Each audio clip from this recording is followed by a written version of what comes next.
అందుకనే అంటాను, ఎందుకు అడుగుతున్నారో పిల్లల్ని తెలిసి అడగండి. 5 సంవత్సరాలు అయింది పెళ్ళి జరిగి పిల్లలు పుట్టడం లేదంటే మరి ఏ విషయం అయ్యి, ఎందుకో, మీలో ఇంకా ఏమి లోపం ఉందో, ఏం మారాలో.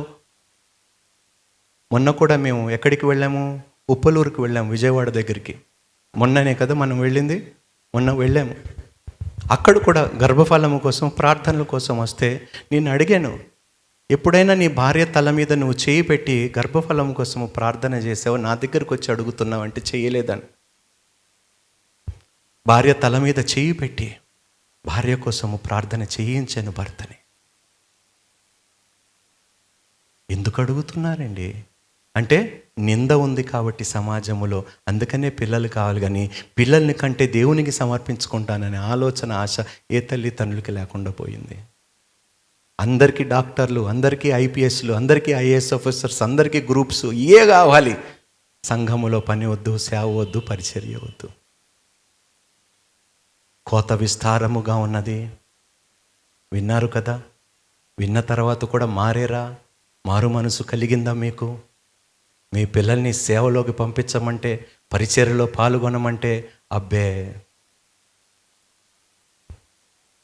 చూద్దాం, ముగించేస్తున్నాను నేను. 5 minutes. దాని పిల్లలను నిశ్చయముగా చంపెదను, అందువలన అంతరింద్రియములను హృదయములను పరీక్షించువాడను నేనే అని. ఏమిటంట? ఈ హృదయాన్ని దేవుడు ఏం చేస్తున్నాడు? ఇప్పుడు మీరు ఇక్కడ కూర్చుంటున్నారు కానీ మీ హృదయాన్ని దేవుడు పరీక్షిస్తున్నాడు.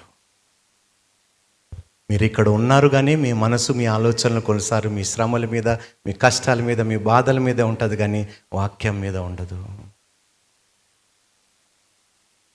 ఎప్పుడు ప్రసంగం అయిపోతుందా? పాస్టర్ ఎప్పుడు ముగిస్తాడా? బయటికి వెళ్ళి మళ్ళీ మన పనులు ఎప్పుడు చేసుకుందామా?